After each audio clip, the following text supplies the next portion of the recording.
तो ये हमारा एक उदाहरण है, एक्सीलेंट क्रिकेट क्लब है, उसका प्राप्ति और भुगतान खाता दे रखा है और साथ में हमें अतिरिक्त सूचनाएं भी दे रखी है। कब दे रखी है? 31 मार्च 2018 को, यानी कि जो 2017 और 18 है उसका अंत का जब समय आ गया तो आपकी हमें सूचनाएं दे रखी हैं। तो समाप्त वर्ष के लिए आय और व्यय खाता बनाना है और साथ में इस तिथि का तुलन पत्र भी तैयार करना है। तो प्राप्ति और भुगतान खाते से हम लोगों ने अपने स्टार्टिंग के वीडियोस में आय और व्यय खाता बनाना सीखा था। इसको बहुत ही आराम से एक एक करके देखते चले जाएंगे। अब यहाँ पर ये जो प्राप्तियां हैं ये किस साइड होती है? नाम पक्ष में होती है। तो यहाँ पर नाम पक्ष लिख देना चाहिए था, नहीं भी लिखेंगे तो चल जाएगा। और ये आपका जमा पक्ष है, यानी कि क्रेडिट साइड है। ठीक, अब देखिए, सबसे पहले हम लोग जब आय और व्यय खाता की बात करेंगे तो उसमें कौन कौन सी चीज आय में आएगी उसको हम लोग देखते चले जाते हैं प्राप्ति वाली साइड से। लेकिन ध्यान रखिए कि व्यय लिखा जाता है नाम पक्ष में और आय आता है जमा पक्ष में, तो वहां पर ये चीज बदल जाएगी। प्राप्ति जो इधर लिखा हुआ है वो आ जाएगी आपकी आय साइड पर। तो प्राप्ति बाएं पक्ष से उठ करके दाएं पक्ष में जब आय में लिख रहे होंगे तो उसको वहां पर नोट करेंगे। ठीक है, तो सबसे पहले सदस्यों से चंदा, तो कुल चंदा हमें बता रखा है कितना हुआ। ठीक है, ये हमारा निश्चित रूप से आय हो जाएगा। फिर सदस्यों से प्रवेश शुल्क, तो अब ये आय होगा या नहीं होगा ये सोचने वाली बात है। क्यों? क्योंकि अगर इसका पूंजीकरण हो रहा होगा तो उतना हिस्सा हमारा सीधे सीधे तुलन पत्र में चला जाएगा, जो बचेगा वो हमारी आय हो रहा होगा। तो इसको अभी हम लोग क्या कर देते हैं? छोड़ देते हैं। क्यों? क्योंकि हमें अतिरिक्त जानकारी जब तक नहीं देखेंगे तब तक हम इसके बारे में कुछ बोल नहीं सकते हैं। आगे क्या हुआ? पुराने खेल के सामान की बिक्री। ठीक, तो अब ये भी थोड़ा सा कंफ्यूजिंग एक एंट्री है। क्यों एंट्री है कंफ्यूजिंग? आमतौर पर अगर हम पुराने खेल के सामान को पुराने खेल के सामान की जगह कोई ऐसी चीज होती, मान लीजिए पुरानी अलमारी है, उसको आप बेच रहे हैं अपनी संस्था से, तो वो आपका एक एसेट था। क्या था? पूंजी थी। तो पूंजी निधि से ही वो चीज कम हो जाएगी, या फिर संस्थान के जो भी आपके पास कुल परिसंपत्तियां हैं कोई परिसंपत्ति कम होगी। लेकिन पुराना खेल का सामान है और कोई ऐसी चीज मानी जा रही है जो बहुत जल्दी जल्दी खर्च हो जाती है, तो उसको फिर हम लोग एक व्यय की तरह देखते हैं। तो अगर हमने पुराने खेल का सामान बेच दिया तो वो हमारी इनकम हो जाएगी। तो अगर इन्वेंट्री बोला करते हैं हम लोग, उसको किसको बोलते हैं? इन्वेंट्री, जिसको जो चीजें जल्दी जल्दी खर्च हो जा रही हैं, और अगर वो चीज जल्दी खर्च नहीं हो रही बहुत लंबे समय तक है तो परिसंपत्ति है। तो अगर परिसंपत्ति को बेचा गया तो सीधे तुलन पत्र में जाएगा। लेकिन अगर हमें कुछ बेच करके पैसे मिल रहे हैं और कोई इस तरह की चीज हमने बेची है जो जल्दी खर्च हो जाती है, एक साल के अंदर काफी अच्छा उसका डिप्रिसिएशन होता है, तो उसको हम लोग क्या मान लेते हैं? उसको बेचने से जो पैसे मिले उसको हम लोग आय मान लेते हैं। तो खेल का सामान नॉर्मली बहुत जल्दी जल्दी डिप्रिशिएट होता है, तो अभी हम लोग उसको आय मान करके चलते हैं। ठीक है, और इस तरह की चीजें जल्दी ही खर्च होने वाली है तो उसको अगर बेच रहे हो तो उससे जो पैसा मिले वो आय हो जाएगी। तो वो भी हमारी एंट्री आ जाएगी किसमें? आय और व्यय खाते में, आय के अंदर। अच्छा, फिर मैदान का किराया, तो जो हमें मैदान का किराया मिल रहा है, हमारा ये रेगुलर काम है, तो वो भी हमारी क्या हो गई? एक इनकम हो गई। बहुत आराम से सारी स्टेप का आप समझिए कि आय और व्यय खाते की बात हो रही है अभी। तो आय और व्यय खाते में कौन कौन सी आय होंगी बस वो समझिए बहुत ध्यान से। टूर्नामेंट के लिए चंदा, तो चंदा आ रहा है यानी कि सब्सक्रिप्शन आ रहा है किसके लिए? टूर्नामेंट के लिए। तो अगर टूर्नामेंट कोई स्पेसिफिक चीज हो गई, एक स्पष्ट रूप से हमें बता रखा है कि किसी एक उद्देश्य के लिए चंदा आ रहा है, तो इसको हम लोग क्या करेंगे? इसको हम लोग पूंजी निधि में अलग से इसकी निधि बनाई जा सकती है, या फिर इसको हम अलग से ट्रीट करेंगे, ये हमारी इनकम में नहीं आएगा, तो इसको हम लोग इंक्लूड नहीं करेंगे। आजीवन सदस्यता शुल्क भी आपको पता है कि सीधे सीधे इसका पूंजीकरण हो रहा होता है पूरे पूरे का, तो ये भी हमारी आय नहीं होगी। खेलकूद प्रतियोगिता के लिए अनुदान, तो खेलकूद प्रतियोगिता के लिए अनुदान मिल रहा है। यहां पर भी क्या हो रहा है कि कोई एक खेलकूद प्रतियोगिता है उसके लिए हमें पैसे मिल रहे हैं, तो यहां पर हमें स्पेसिफिकली बताया जा रहा है कि इस उद्देश्य के लिए है, तो वो हमारी इनकम नहीं होगी, ये भी नहीं होगा। अब क्या चलते हैं, आगे चलते हैं। तो हमें इतनी ही एंट्री से रखी, यानी कि जो भी हमारी आय में एंट्री है वो हमें यहां से पता चल गई। लेकिन अभी अतिरिक्त सूचनाओं को भी देखना बाकी है, तो अतिरिक्त सूचनाओं को भी देख लेते हैं। खेल का मैदान, ये क्या है? वर्ष के आरंभ में परिसंपत्तियां दे रखी हैं। तो परिसंपत्ति मतलब एसेट कितना था, तो अगर खेल के मैदान की जो भी वैल्यू है वो हमें मिल गई, ये आय तो हो नहीं सकती है। हस्तस्थ रोकड़, ये भी हम लोग स्टार्टिंग में जो पैसा था वो आय नहीं, वो आपके पास पहले से जो पैसा पड़ा हुआ है वो वाली बात हो रही है। खेल के सामान का स्टॉक, तो स्टॉक है वो भी एक तरह से कितना आपके पास सामान पड़ा हुआ है आपने वो देखा अभी तक, तो वो भी हमारी कोई आय तो है नहीं, वो सामान आपके पास परिसंपत्ति बनी हुई है। छपाई और लेखन सामग्री, ये आपके पास स्टार्टिंग में थी, तो ये आपकी परिसंपत्ति ये भी हो गई है ना, 11,000 रुपए, इसको भी आय से कोई लेना देना नहीं है। अप्राप्य चंदा, ये आपकी जाकर के एक आय बन जाएगी। कि ये आपको चंदा मिलना था इस वर्ष और ये नहीं मिला, ठीक है, तो अप्राप्य है, अभी इसको आपको मिलेगा, मतलब मिला नहीं है, मिलना चाहिए, तो ये भी आपकी क्या हो जाएगी, आय हो जाएगी। तो हम लोग जब आय और व्यय में बना रहे होंगे तो हमारे पास कितनी एंट्रीज आएंगी, देख लिए, जो येलो कलर से मैंने मार्क किया वो हो गया, ठीक। अब समझिए, सदस्यों से चंदा आराम से बिल्कुल करेंगे इसको, ये होगी हमारी पहली एंट्री, पुराने खेल के सामान की बिक्री दूसरी एंट्री होगी, तीसरा मैदान का किराया होगा, और फिर अप्राप्य चंदा को हम लोग चंदा में ही इंक्लूड भी कर सकते हैं अगर हमने ऊपर सदस्यों से चंदा जो है लिखा हुआ है, लेकिन वो भी एक एंट्री आ रही होगी, सब एंट्री हो सकती है, फिर जब हम लोग पूरा योग निकालेंगे तो हमें अलग से मिल जाएगा, ठीक। तो कुल मिलाकर के हमें कितनी एंट्रीज लिखनी, 1 2 3 और चौथी अप्राप्य चंदा। तो देखिए हम लोग जाते हैं अपने आय और व्यय खाते में, आय को देखते हैं। तो देखिए चंदा आपको जो दिया रखा था वही 2.5 लाख रुपए का है, फिर अप्राप्त जो था ना आपका कितना, अच्छा सॉरी, इसमें एक मैं माफी चाहता हूं, यहां पर मुझे और अतिरिक्त जानकारी भी दे रखी है। वो क्या दे रखा है, टूर्नामेंट खाते में आधे के और दान को स्थायी पवेलियन के लिए संचय का निर्माण करेंगे। अच्छा, ये थोड़ी लैंग्वेज ठीक नहीं लिखी हुई है, यहाँ पर क्या है कि टूर्नामेंट से रिलेटेड जो कुछ भी आ रहा है, चाहे आपका जो कुछ भी है वो सब कुछ टूर्नामेंट से रिलेटेड एक निधि होगी, जैसे मैंने भवन निधि की बात की थी, वैसे ही टूर्नामेंट के लिए कोई निधि है, तो उसमें ही हम सारी चीजों को देखेंगे, तो वो हमारा परिसंपत्ति में जाता रहेगा, उसका कोई भी हम लोग का आय और व्यय की बात नहीं होगी। इससे स्पष्ट हो जाता है कि जो खेलकूद प्रतियोगिता के लिए अनुदान है और टूर्नामेंट के लिए चंदा है, ये हमारी इनकम नहीं होगी, जो हम लोगों ने पहले भी इसको इंक्लूड नहीं किया हुआ था, तो ये हमें स्पष्ट हो गया।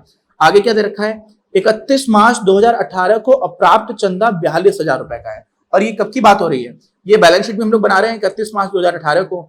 इसका मतलब है कि साल के प्रारंभ में जो अप्राप्त चंदा था वो 28,000 रुपए का था, और साल के अंत में 42,000 रुपए का प्राप्त चंदा है। फिर क्या बताया गया, 50% खेल का सामान और 30% छपाई और लेखन सामग्री को अपलिखित करें। अपलिखित करें का मतलब क्या हो जाएगा कि वो पैसा जो है वो हम लोग उसको राइट ऑफ कर देंगे। क्या कर देंगे, राइट ऑफ। राइट ऑफ का मतलब समझ रहे हैं कि इतनी चीजें खर्च हो गई, ठीक। तो इसका मतलब हम लोग खेल के सामान को 50% खर्च हो जा रहा है एक साल में, उसकी वैल्यू खत्म हो जा रही है, ये मान रहे हैं, और इसीलिए अगर पुराने खेल के सामान को हम बेचेंगे तो वो हमारी आय होगी, वो पूंजी से नहीं कटेगा। सब बात समझ आ गई। तो अब देखते हैं, तो अब चंदे में देखिए इसको भी हमें ध्यान रखना पड़ेगा, इस 42,000 को भी, और ये जो शुरू में 28,000 रुपए था, तो ये समझिए 28,000 रुपए मैंने जोड़ने की बात कही थी, वो जोड़ा, अगर आपके साल के प्रारंभ में आपको 28,000 रुपए मिलना था और वर्ष के अंत में आपको 42,000 रुपए मिलना है, इसका मतलब क्या हुआ कि 14,000 रुपए आपको वास्तव में और ज्यादा ऐसा हो गया जो मिलना है। तो आपको जो चंदा मिला है 2.5 लाख रुपए का, उसमें वास्तव में 14,000 रुपए जुड़ रहे होंगे। आप कॉन्सेप्ट समझिए। देखिए कई लोग इस तरह की एंट्रीज करने में कंफ्यूज हो जाते हैं। 28,000 रुपए को हम क्या करेंगे, आपको वर्ष के प्रारंभ में ऐसा समझिए 28,000 रुपए मिलना है, ठीक, और आपको वर्ष के दौरान 2.5 लाख रुपए मिल गया, तो वर्ष के दौरान भी आपकी इनकम हो रही होगी, आपको और ज्यादा रुपए मिलना होगा, तो 2.5 लाख रुपए तो आपको मिल गया है, लेकिन आपको मिलना कितना था, 28,000। और वर्ष के अंत में अगर आपको मान लीजिए 28,000 रुपए फिर से मिलना होता है, इसका मतलब जो 2.5 लाख रुपए मिला है वो आपको वर्ष में जितना मिलना चाहिए था वो पूरा का पूरा मिल गया, क्योंकि शुरू में भाई 28,000 आपका बकाया था और लोगों पर, अब अंत में भी 28,000 रुपए बकाया है। लेकिन यहाँ क्या हो रहा है, यहाँ पर अंत में आपको तो 42,000 रुपए मिल रहा है और शुरू में आपको 28,000 रुपए मिल रहा था, यानी कि 14,000 रुपए और लोगों के पास अभी है जो आपको वापस आना चाहिए। तो कुल मिलाकर के 14,000 रुपए जोड़ दिए जाएंगे, तो 2.5 लाख में आप 14,000 जोड़ोगे तो 2,64,000 हो जाएगा। इसी को हम दूसरी तरह से कैसे कर सकते हैं कि जो भी आपका अंत में बकाया बाकी है, तो वो तो आपके साल की अर्निंग मानोगे, तो 42,000 रुपए को आप 2.5 लाख में जोड़ दोगे। क्या करोगे, 42,000 रुपए को 2.5 लाख में जोड़ दिया, और क्या किया, जो 28,000 रुपए आपका स्टार्टिंग में बकाया था उसको हमने घटा दिया, तो 2,92,000 से जब 28,000 घटाओगे तो भी हमें 2,64,000 रुपए मिल जाएगा। तो जब हम एंट्री कर रहे होंगे आय और व्यय खाते में, तो हमने जोड़ा क्या, जो हमें अभी तक नहीं मिला है, हमारे लिए अप्राप्त था, ठीक, और घटाया क्या, जो हमें प्रारंभ में अप्राप्त था, तो 28,000 रुपए घटा दिया, तो हमें 2,64,000 रुपए मिल गया। हमारी एक एंट्री हो गई। अगली एंट्री किसकी है, प्रवेश शुल्क की। प्रवेश शुल्क की मैंने बात कही थी कि हमें तब तक, हम लोग जब तक क्लियर नहीं है प्रवेश शुल्क हमारा आएगा या नहीं आएगा, प्रवेश शुल्क हमारा, यहां पर पूंजीकरण की कोई बात हमें अतिरिक्त सूचना में नहीं दे रखी है, इसका मतलब जो एंट्रेंस फी है या एडमिशन फी है वो पूरी की पूरी हमारी आय हो जाएगी, अर्निंग हो जाएगी, तो उसको हमने यहाँ पर जगह दे दी। अच्छा, तो ये भी हमारी अर्निंग हो गई, प्रवेश शुल्क हो गया। पुराने खेल के सामान का क्या बात हुई, वो भी हम लोगों ने माना हुआ था एंट्री। इसका मतलब अब एक एंट्री और बढ़ जाएगी प्रवेश शुल्क वाली, जिसको लेकर के हम लोग थोड़ा डाउटफुल थे, क्योंकि इसके बारे में हमें कहीं पर भी अतिरिक्त सूचना दे नहीं रखी है, इसलिए आय हो गई, ठीक है, कोई डाउट नहीं है। हम लोगों ने क्वेश्चन मार्क इसलिए लगा रखा था। अभी क्या करेंगे, अभी इसके बाद देखिए पुराने खेल का सामान भी हो गया और फिर मैदान का किराया, तो मैदान का किराया भी जो है, यहाँ पर हॉल का किराया लिखा हुआ है, ये हॉल का किराया नहीं होगा, यहाँ पर क्या होगा, हमारा मैदान का किराया होगा। और मैदान का किराया जितना भी आया है उसको हम लोग क्या कर देंगे, नोट कर देंगे। और वो कितना हो रहा है हमारा, 28,000 रुपए का। तो यहाँ पर बस हॉल का किराया था, वो चीज गलत लिखा हुआ है, वो चीज ऑलरेडी आपने इंक्लूड कर रखी है। पुराने खेल का सामान भी आ गया। अच्छा, उसको छोड़कर कि कोई और एंट्री बच रही है क्या, कोई और एंट्री नहीं बच रही है। तो हम लोगों ने हमारे आय की साइड पर जो सारी चीजें थी हमने उसको मिला लिया है, ढूंढ लिया।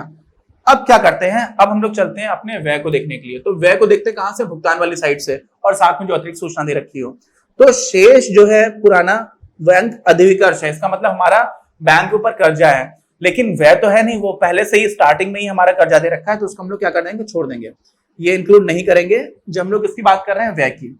फील्ड और पवेलियन की देखभाल, ये हमारा निश्चित रूप से खर्चा है, तो इसको मैं जो मार्क कर रहा हूं मरून कलर से, वो हमारा क्या हो जाएगा, व्यय हो जाएगा। तो ये हमारे लिए व्यय हो गया। टूर्नामेंट व्यय, अब देखिए टूर्नामेंट हम लोग एक तरह से उसकी निधि अलग बना चुके हैं, क्योंकि टूर्नामेंट कराने की निधि अलग है, उसका सब्सक्रिप्शन का पैसा जो आ रहा है, अनुदान का, वो भी अलग जा रहा है। उसके लिए हमें कुछ आय, जो हमारा ये वाला टूर्नामेंट के लिए चंदा मिला था वो भी हमने अलग रखा हुआ था, और साथ में खेलकूद प्रतियोगिता के लिए अनुदान मिला हुआ था, उसको भी हम लोगों ने क्या हुआ है, अलग कर रखा है, वो एक निधि में जा रहा है, तो उसको भी हम लोग यहाँ पर इंक्लूड नहीं करेंगे। ठीक, ये भी हमारा नहीं आएगा किसमें, जब हम लोग इसको व्यय की बात कर रहे होंगे। दरें और बीमा निश्चित रूप से हमारे लिए एक व्यय है। फिर दूरभाष भी हमारे लिए व्यय है, डाक और कोरियर व्यय भी है, छपाई और लेखन सामग्री भी हमारा व्यय है। लेकिन यहाँ पर ध्यान दीजिए, यहाँ पर हमें कुछ दे रखा था अतिरिक्त सूचना, आपको अगर याद होगी 11,000 रुपए के बारे में कुछ ऐसा लिखा हुआ था। क्या लिखा हुआ था कि छपाई और लेखन सामग्री 11,000 रुपए की स्टार्टिंग में थी, और आपने क्या किया, 26,000 रुपए का और खरीद लिया, तो कुल मिलाकर के कितना हो गया, 39,000 रुपए की छपाई और लेखन सामग्री हो गई। लेकिन इसमें से हम पूरी की पूरी हमारा व्यय नहीं हुआ, क्यों, क्योंकि 30% छपाई और लेखन सामग्री को अपलिखित करना है। इसका मतलब क्या मान रहे हैं कि हमारे पास लेखन सामग्री जितनी भी है और छपाई का जितना भी खर्चा था उसका 30% ही खर्च हुआ, बाकी हमारे पास बचा रह जाएगा। तो 30% खर्च हुआ तो व्यय कितना हो जाएगा, जो भी 26,000 और 11,000 जोड़ देंगे 37,000, उसका 39,000 मैंने बोला था उतना नहीं होगा, 26 और 11, कहां से 26 और 11 आया, देखिए 11,000 आपके पास ये दे रखा है प्रारंभ में, और 26,000 का आपने क्या किया है, खरीदा है, तो कुल मिलाकर के कितना हो जाएगा, ये हो जाएगा आपका 37,000, और 37,000 में भी इसका 30% खर्च होगा। ठीक है, तो वो कितना हो जाएगा, जो भी अमाउंट आएगा फिर उसको कैलकुलेट करके लिख लेंगे, कुछ ऐसा आ रहा होगा 11,100 के आसपास आ रहा होगा। इतना अमाउंट क्या हुआ, खर्च हो गया, तो बचेगा कितना, इसी से आप इतना घटा दोगे तो आपका इतना बच जाएगा। अच्छा, तो छपाई और लेखन सामग्री की भी एंट्री होगी। फिर विविध व्यय, ये भी हमारा एक व्यय है, मिसलेनियस एक्सपेंडिचर्स जो भी है, एक्सपेंसेस हैं। फिर सचिव को सम्मानार्थक पारिश्रमिक, जिसको हम लोग बोलते हैं ऑनरेरियम, कोई भी हमारे आकर के कुछ काम कर रहा है संस्था में तो उनको जो ऑनरेरियम है वो भी हमारा एक खर्चा है। घास के बीज, आपके पास खेल का मैदान है तो वो भी आपका खर्चा हो गया। विनियोग, विनियोग मतलब आपने इन्वेस्ट किया, तो इन्वेस्ट करना खर्चा नहीं है, आपने पैसे जरूर खर्च किया, भुगतान किया, लेकिन वो खर्चा नहीं है, तो ये इंक्लूड नहीं किया जाएगा। अच्छा, फिर खेल के सामान का क्रय, कौन सा क्रय, खेल के सामान का, तो ये भी खेल का जो सामान है ना वो आपके लिए खर्चा नहीं, आप एक तरह से परिसंपत्ति बना रहे हो जिसमें से 50% का डिप्रिसिएशन हो रहा है, तो ये भी हम लोग इंक्लूड नहीं करेंगे अपने व्यय में। फिर क्या हो जाएगा, शेष जो भी आपका बचा है वो तो आपकी एक तरह से बैलेंसिंग एंट्री है, तो इसको आप तो छोड़ ही दोगे। तो अब हमें ये दिख रहा है कि कौन कौन सी चीजें किसमें आएंगी, जो भी हमारा व्यय है। लेकिन अतिरिक्त सूचना में कुछ और बाकी है क्या, एक बार फिर से देख लेते हैं, क्योंकि अतिरिक्त सूचना से भी हमें कई चीजें उठानी पड़ सकती हैं। खेल का मैदान, ये तो परिसंपत्ति, ये नहीं आएगा। हस्तस्थ रोकड़ है, ये भी परिसंपत्ति नहीं आएगा। खेल के सामान का स्टॉक, इसको ध्यान देना पड़ेगा। क्यों देना पड़ेगा, 85,000 रुपए, इसका मतलब आपके पास वर्ष के प्रारंभ में 85,000 रुपए का सामान था और आपने 68,000 रुपए का खरीदा, ये सीधे सीधे व्यय नहीं है। लेकिन व्यय क्या है, देखिए 68,000 रुपए का कहां पर खरीदा आपने, ये आपको दिख रहा है कि 68,000 का खरीदा, और साथ में 85,000 रुपए का क्या हो रहा था, प्रारंभ में था, तो दोनों को मिलाकर के जो कुल अमाउंट आया वो नहीं व्यय हुआ।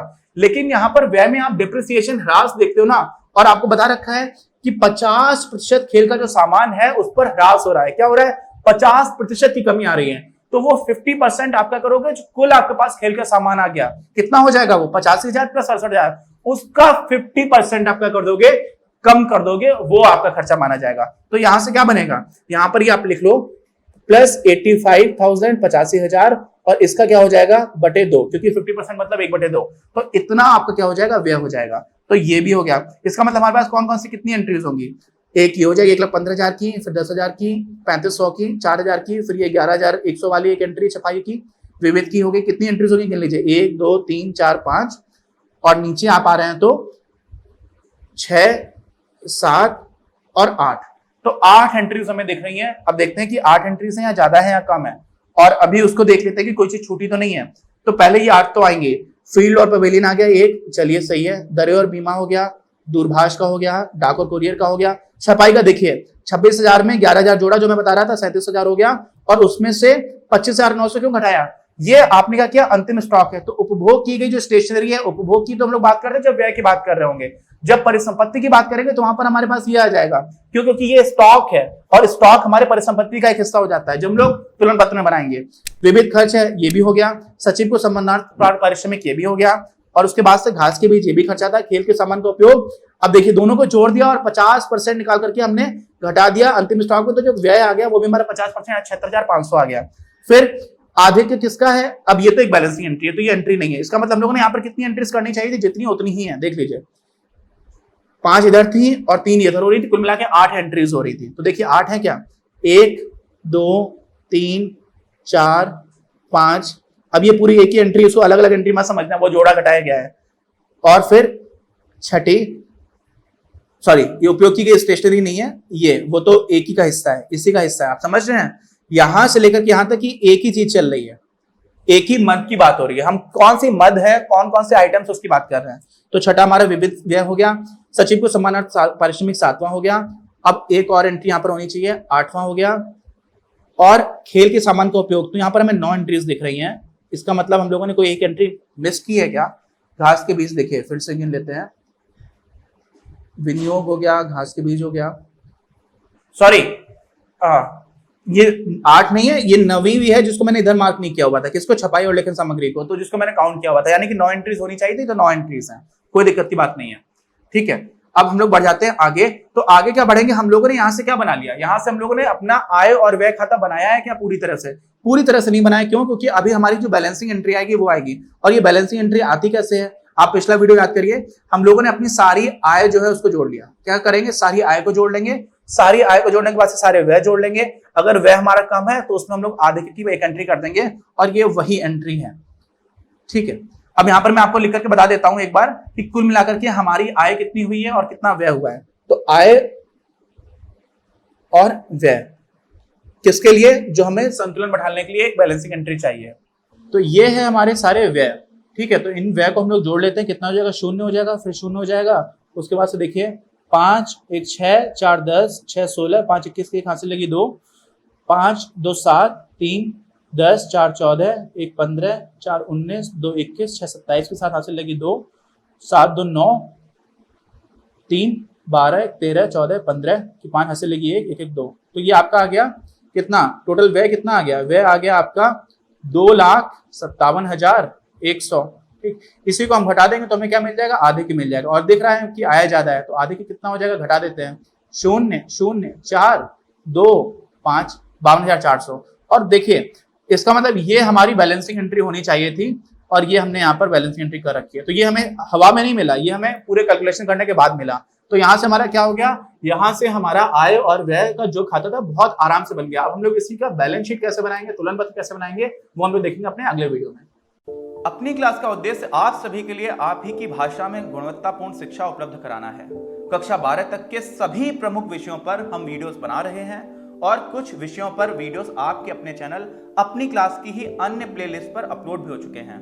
ज्ञान के प्रकाश से देश को सशक्त बनाने के हमारे इस प्रयास में इस चैनल को सब्सक्राइब करके और लोगों के साथ शेयर करके अपना बहुमूल्य योगदान जरूर दें। पढ़ेगा इंडिया तो बढ़ेगा इंडिया।